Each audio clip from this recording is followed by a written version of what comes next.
Hello, coders. Good afternoon, good evening, in fact. It is the 13th of May. It is episode 101, 101. And today we're going to be talking about frameworks versus libraries. This is obviously live, so if anybody's got any questions or comments or suggestions, then please do put them down in the comments and I'll get to them throughout the show. So, frameworks versus libraries is today's topic.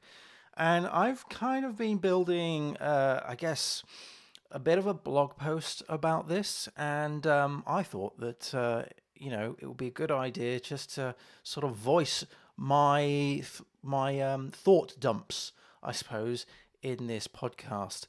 Before I get into this, let's talk a little bit about why I'm doing some streaming quite a bit at the moment. It's because I am currently on sort of a holiday in between contracts, so I will be doing a lot of streaming on YouTube. So I've been doing like 2 streams a day in the previous few days. I'm going to be doing some more streaming tomorrow, I think. We're building the How to Code Well site. We're building the subscription service for that. So if anybody's interested in and has some time tomorrow, then do come and join and chat away. That'll be awesome.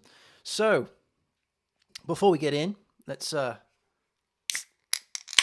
grab a beer. It's a Thursday, why not? Cheers, everybody. Cheers, everybody. Happy Thursday. Frameworks versus libraries. So there is a I guess, I mean, I've done this. I've done this before. I have said a framework where I should have said a library, or I've said a library where should have said a framework.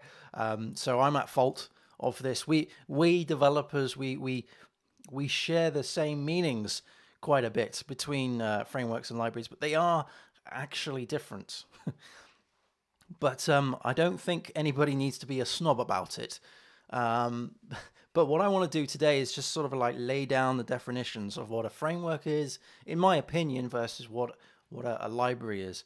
So I have in front of me here a series of notes that I'll go through around this blog post that I would like to write. And first of all, it talks about a library, then it talks about a framework, then it talks about the pros and the cons of both. Okay, so a library is something that you use that enhances your application. It's a bundle of code that you can pull into your existing project. A library normally solves a specific task, such as connecting to a database, making forms, or providing routines that manipulate images. Or it could be anything else, It's a library. It has a specific purpose. That's the point. So a library can coexist amongst other libraries. So you could have your forms library.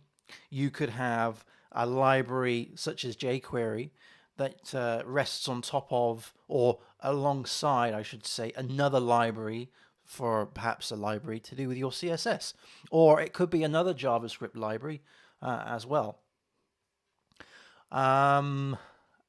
Yes, and this is also true for libraries that do the same thing, right? So you could have 2 libraries that do the same thing together, and you could choose which library that you want to use.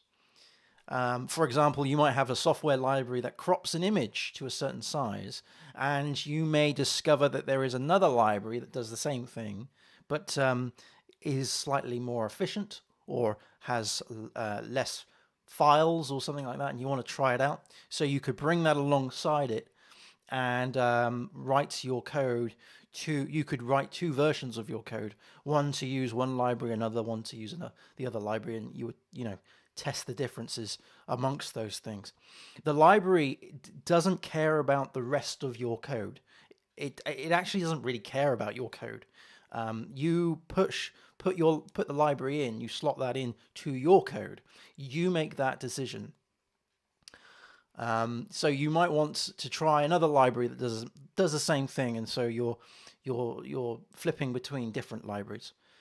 Okay, so that's the library stuff. So a library is like a bundle of code that you pull down into your application that does something that enhances some part of your application, but it only does that one thing. It doesn't worry about other things to do with your application. It only has one sort of concern, which is fine.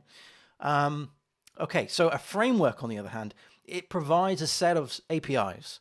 So a set of APIs such as user authentication, session management, templating, request and response handling, and so on and so on. So these are APIs that that are documented by the framework. So you would have to follow the framework's rules for that kind of thing. A framework is a single package. So it's a single package that could contain smaller packages. So for instance, here we're talking like Symfony is a framework that has smaller packages within it, other Symfony components, they call them, that make up that framework. Or you could use a component in isolation. If you want to. So a framework is a single package that could contain smaller packages that do those things and provide an API that you can access for those packages. So for instance, there is, let's take one of the Symfony. I lean on Symfony a lot because I do a lot of Symfony. So let's take, for instance, the Symfony way of doing requests and responses. So you would have the HTTP Foundation stuff, the package, and then you might have the Symfony way of doing logging, so monologue, that kind of thing. And what they do is, what those packages do, they provide you with an API to then access those tools that framework provides. So, for instance, here we would talk about. Well, I suppose we could also talk about Doctrine as well in this case, because Doctrine gives you an API for finding, like find one by, find by, find, then the ID goes in, and then find by one, or has like a criteria and then a sort by and all of that jazz. So it provides you with sort of like an API to then to use, but you must use it in the way the API has been defined. Okay. Okay, so a framework is a single package area. We've already seen that. A framework is very opinionated in this sense. You know, it is very opinionated. This is what you need to do in order to make that framework work for you. It provides a specific place for you to write your code. So, relying back on the Symfony world, you would have when you do make controller, it will create you, if you're using the maker bundle, it will create you the controller for you to use in a specific directory within the framework, and the controller will have a specific class name that is suffixed with the word controller. Same with commands. If you're doing console commands, we've done a lot of console commands recently on our stream. If you're using a console command, your command must end with command. Back in the early days of Symfony, I believe, I think it's like somewhere in the version 1s, maybe even version 2. I can't remember when it finished, whether it was 3.2. But anyway, they even went so far as to say that your controller actions must have the word action in the method name. Also with things which they don't do now. Also with the things like annotations, if you're using annotations for routing, they provide you with a series of rules that you must follow in order for your controllers to be used in your request response sort of cycle, if you wish. So yeah, there's a lot of rules, there's a lot of guidelines, there's a lot of things that you need to learn when you're dealing with a framework.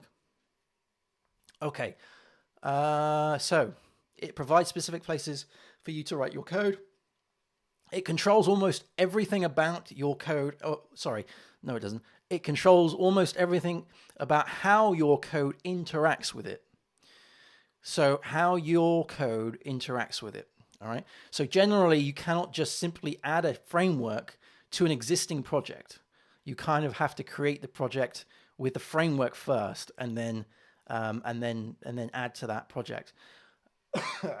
Side note: I have in the past, as a contractor, I've been brought in to fix legacy code bases where there wasn't actually a framework.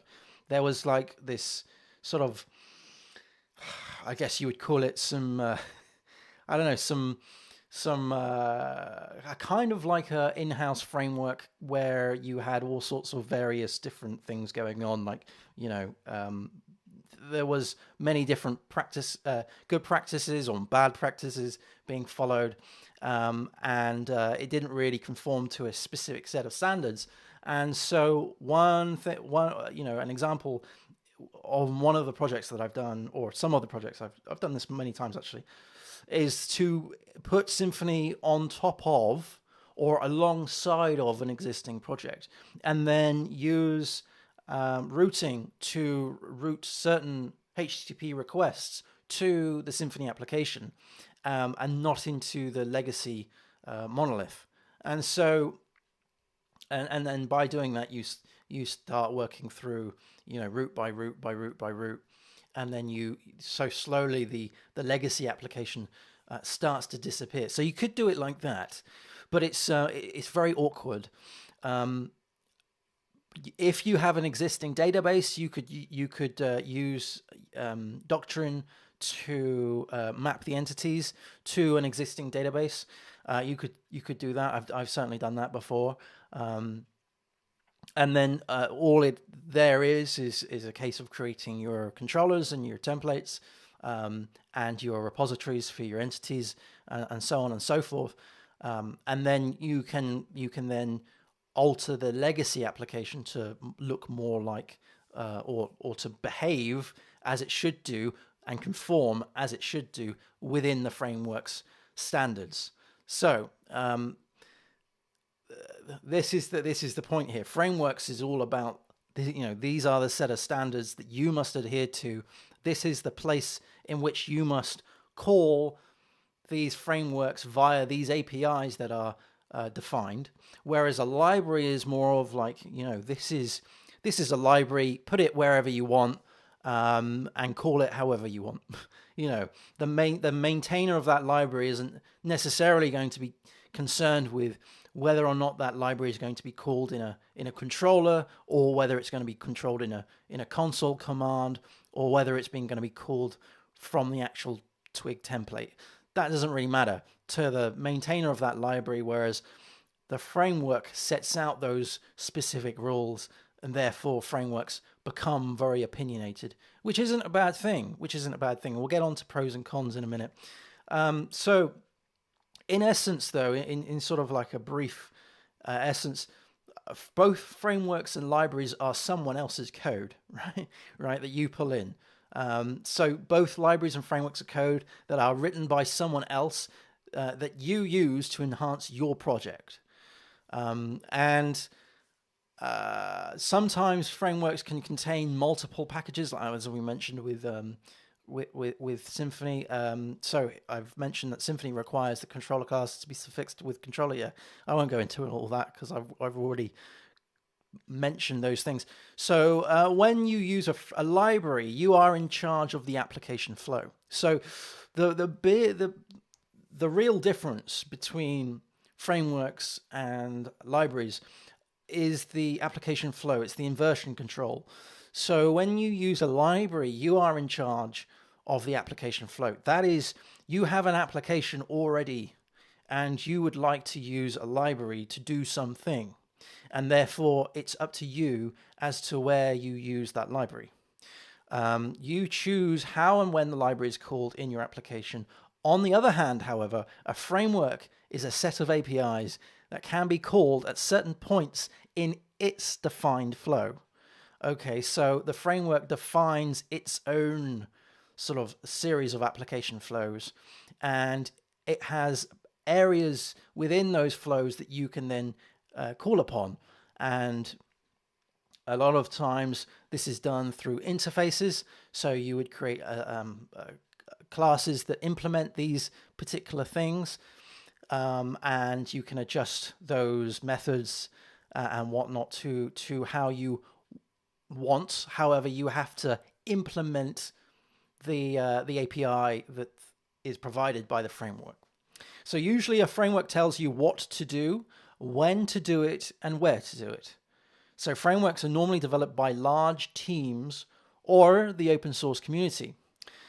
Due to this, a framework normally adheres to best practices, a strict set of coding styles, and the framework is regularly maintained. So these are all wins. These are all good things. So this means that with the most popular frameworks, you're going to have a big talent pool of people who already are aware of these frameworks and have written used these frameworks for a long time, and therefore they know the frameworks extremely well. Whereas when you're working on sort of like bespoke libraries and stuff, people may not be aware of those libraries. They may be specific to the application's needs, but not actually doesn't cater for a broad audience. And therefore, finding a developer who knows a library is more difficult. A specific library that is not as popular as a framework is more difficult than finding a developer who knows a framework. And in fact, frameworks sometimes, good frameworks, they come with certifications. So you can actually be certified as a framework developer. Whereas with libraries, that's not very common at all, if at all. And when you're in the job market and you're looking for roles, you're usually looking for roles that are tailored to and that use specific frameworks. So when someone asks me, you're a PHP dev, what frameworks do you use? The question usually comes back, also includes, how long have you been using these frameworks for? That kind of thing. I rarely, if any, I don't think I've actually been asked, have I used library X for X amount of years? But I've been asked, have I used Symfony for X amount of years, for instance, or Laravel for X amount of years? So excuse me. So there is, however, saying this, because a framework is kind of like all-encompassing of your application in the sense of it handles every part of the application. It also means that the framework has a big learning curve. And a lot of junior developers will struggle with their first framework because they may have understood the programming language, the syntax, and may have understood some design patterns and stuff. But when it comes to actually learning how a framework uses those, that can be quite challenging. However, saying that, a framework usually has some very, very good documentation, more documented than perhaps a library would, and perhaps would be more maintained and have a regular team of maintainers than perhaps a library. In summary, a framework tells you what to do, whereas a library, I'll say that again. In summary, a framework tells you what to do, whereas you tell a library what to do. You have full control over a library, but you have to define the rules of your application. Obviously, it's your application. You need to define the rules of that application, and you need to then use a library and hook into that library and use that wherever you want to use it. You have a limited control over the framework, and you need to adhere to the rules of that framework. And also, you need to keep that framework up to date and maintained. And there have been times where a framework has gone into a different direction, and so you're left with a legacy code base, and it's a legacy code base because the framework is now legacy. So, and that's happened. I'm constantly seeing job applications of whether it's Magento, whether it's Zend, whether it's Symfony or Laravel, where the part of the project is to upgrade the project from one framework version to another framework version. You rarely see that with a library. So yeah, and learning the different versions of, or especially a big major version change of a framework can be quite challenging as well. And then obviously you've got all the dependency issues, dependency hell that you might come across. I have had experiences where a project has used a framework and they've used it in a way that doesn't specifically adhere to the framework's way of doing things. Maybe they've crowbarred something in, or maybe they've just bent the rules a little bit to allow their application to work. When that happens more and more, it usually means that the choice of framework is not correct for the actual application. But unfortunately, just the way of the web, when things go to production, you are making a commitment saying, okay, I'm using this framework now, and I'm going to be using this framework for a long time. So, yeah. So that's my little blog post, the thing that I might push out, I don't know, on frameworks and libraries. Anyway, it's been quite a quick one today. And I think I'm going to just enjoy the rest of my beer. Thank you ever so much for listening on the podcasts or watching here on the YouTubes. Thanks ever so much. Happy coding. And I'll see you tomorrow on YouTube for some more Stripe PHP fun. Take care, everybody. Happy coding and cheers. Where is the... There we go.